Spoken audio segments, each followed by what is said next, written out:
මේ තියෙන්නේ මට ලැබුණු සම්මාන සහිත රාක්කය. ඉතින් මෙතන ගත්න තියෙන ඉතින් ජනතාවගෙන් පිළිච්ච සම්මාන තමයි. මට හුඟක් වටිනවා මේ මුලින්ම මට ලැබුණු සම්මානය තමයි මේ නැවත අපි එක්කම චිත්‍රපටයේ නැගී එන නිලිය හැටියට දිනසිය සම්පූර්ණ කරලා වාතාවක් තිබ්බා. ඒ චිත්‍රපටයේ මට ඒ සම්මානයක් ලැබුණා. ඊට පස්සේ වටිනවා මම නිරතුරුවම සහභාගී වෙන ටවර් හෝල් රුටින් මට ලැබුණු මේ නෘත්‍ය ජවනිකා වෙනුවෙන් 2001 වසරේ පිරිනැමුණා අපි අගය හිමිට ලක් කළ විශේෂ සම්මානයක්. ඒ වගේම නරිබෑන නාට්‍ය වෙනුවෙන් සම්මාන කීපයක්ම ලැබිලා තියෙනවා අවස්ථා ගණනාවකදී. විශේෂයෙන්ම නාවික හමුදාවෙන් ඒ වගේම විශ්වවිද්‍යාලවල මට මතකයි රුහුණු විශ්වවිද්‍යාලයේ ඉංජිනේරු පීඨයේ ඒ වගේම වෛද්‍ය විද්‍යාලයේ කොළඹ වෛද්‍ය විද්‍යාලයේ ඒ වගේම කොළඹ විශ්වවිද්‍යාලයෙන් අපි සහභාගී වෙලා හුඟක් වෙලාට නාට්‍ය විශ්ව කටයුතු වෙන නැත්නම් නාට්‍ය වැඩමුළු ඒ වගේම අම්පිටියේ දෙව්සත් හල අපි වැඩමුළු පවත්වපු සහභාගී වෙච්ච ස්ථාන ඒ වගේම විද්‍යාල විශාල ගණනාවක අපි වැඩමුළු පවත්වමින් දේශන පවත්වමින් නාට්‍ය තරඟ විනිශ්චයකට සහභාගී වෙමින් දක්වපු දායකත්වය වෙනුවෙන් සම්මාන ගණනාවක් ලැබිලා තියෙනවා. විශේෂයෙන් සඳහන් කරන්න ඕනේ සිංහ සමාජිකාවක් හැටියට ඉතින් අපව සම්මානයෙන් යැගීමට ලක් කරලා තියෙනවා. පසුගිය වසරේ මොරටු ඔරියන්ට් සිංහ සමාජයේ සභාපතිනිය හැටියට මම කටයුතු කළා. ඉතින් හැබැයි විශේෂයෙන් මතක් කරන්න ඕනේ කිසිම දවසක රංගනය වෙනුවෙන් ජාතික සම්මානයකට උරුමකම් කියලා නැහැ මම. ඒක විශේෂ දෙයක්. ඒ ගැන මගේ හිතේ කිසි පසුතැවිල්ලක් නැහැ. මම හිතනවා මේ සම්මාන ලැබපු අය හැමෝම අපිට වඩා නියමාකාරයෙන් මේ සම්මානෙට සුදුසු.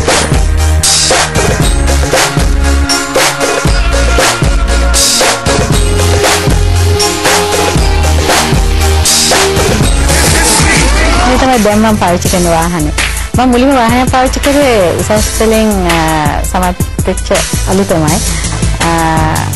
මොකද මට මේ වාහනේ අවශ්‍යතාවය හරියට තිබුණා මුලින් ඉඳලම සහ මම වාහන වලට හරි ආසයි. මම ඉස්සෙල්ලම ගියේ කිට්සයිකලයක යනකොට මම කල්පනා කළා රෝද 4ක් උඩ මම ඉක්මනින් යන්න ඕනි කියලා. ඉතින් එදා සිට අද දක්වා මම හිතන්නේ වසර 20කට ආසන්න කාලයක් මම දැන් වාහනේ භාවිත කරනවා. මගේ ජීවිතේ ගයන්නේ වාහනෙත් එක්ක. මොකද මම මගේ නිවසේ කටයුතු, දරුවන්ගේ කටයුතු, ඒ වගේම විශේෂයෙන්ම නාට්‍ය කටයුතු. අපි කොළඹ අවට ප්‍රදේශවල හෝ කොළඹට ආසන්න ප්‍රදේශවල නාට්‍ය රංගනයක් හෝ පදුරු සාජ්‍යයක් හෝ ඕනෑම කටයුත්තක් තිබුණා නම් මම වාහනේ මගේ මමම තමයි වාහනේ එළවගෙන ඒ හැම ස්ථානයකටම යන්නේ. වසර 18ක් පුරා මම එක දිගටම රංගපාගෙන යන නරිබෑන, ජසය සහලින්චිනා, මధుර ජවනිකා, ගජමන් පුවත්පාදී නාට්‍යවල මම දිගටම රංගන කටයුතු වල යෙදෙනවා. පසුගිය කාලේ කකුල් හැදිරි ලන්දාරි වගේ නාට්‍යවල රංගපෑවා. ඉතින් ටවර් හෝල් නෘත්‍ය නාට්‍යකරණය සම්බන්ධව නාට්‍ය සම්බන්ධව යමක් කරන්න මගේ අදහසක් තියෙනවා. විශේෂයෙන්ම අපේ ඊළඟ පරපුරට නෘත්‍ය නාට්‍ය පිළිබඳව අවබෝධයක් ලබා දීමේ අදහසින් එවැනි නාට්‍ය නිෂ්පාදනය වෙනවා නම් ඒවට මගේ උපරිම දායකත්වය ලබා දෙන්න මම සූදානම්. විශේෂම සිද්ධියක් තමයි මම පළවෙනි වර ජීව විද්‍යාංශයෙන් උසස් පෙළ කරලා අසමත් වුණා. ඊට පස්සේ මගේ ලොකු පුතා ලැබිලා ඊට වසර 5කට 6කට වගේ පස්සේ මගේ පුතා පෙර පාසල් යනකොට තමයි මම දෙවෙනි වතාවට කලාංශයෙන් උසස් පෙළ කළේ.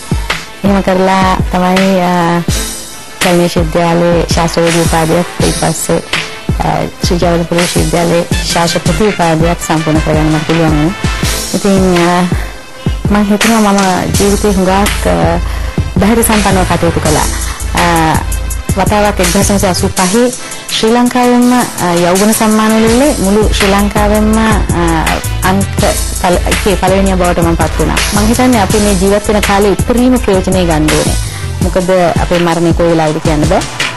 අපේ කැඳවීම අනුව ආපු මේ ගමනේදී අපිට ලැබුණු ශක්තිතාවයන්ගෙන් උපරිම ප්‍රයෝජන අරගෙන හැකියතාක් සමාජයට වැඩදායීමක් කරලා අනාගතයට ඉතුරු කරලා දිරණ කයත් එක්ක ගියට කමක් නැහැ. නමුත් නොදිරණ නාමයක් ඉතුරු කරලා ඒක තමයි මගේ දර්ශනය.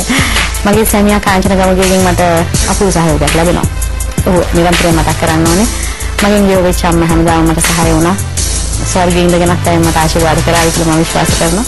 ඉතින් අද මේ කටයුත්තට මගේ නිවසටම ඇවිල්ලා මට මේ ආකාරයේ මගේ ගැන කතා කරන්න මට අවස්ථාවක් සැලසලා දීපු මේ වැඩසටහන මේ ආකාරයෙන් සුන්දරව පටිගත කරන්න බොහොම වෙහෙස මහන්සි වෙච්ච ස්වර්ණවාහිනියේ ඉක්ස්මි වැඩසටහන යෙදෙන අපේ සහෝදර මේ සියලු ශිල්පීන්ට මගේ උපරිම ස්තුතිය පිරිනමනවා. ඉතින් ප්‍රේක්ෂකයෝ ඉන්නවා අපි තාමත් අපි තෝරාගත්ත ප්‍රේක්ෂකයෝ හැමෝටම ස්තුතිවන්ත වෙනවා. තවත් දවසක මේ වගේ වැඩසටහනකින් ගායනයකින් රංගනයකින් ඔබ හවුවනට මම අවසර පතනවා අදට සමු ගන්න. බොහොමත්ම ස්තුතියි.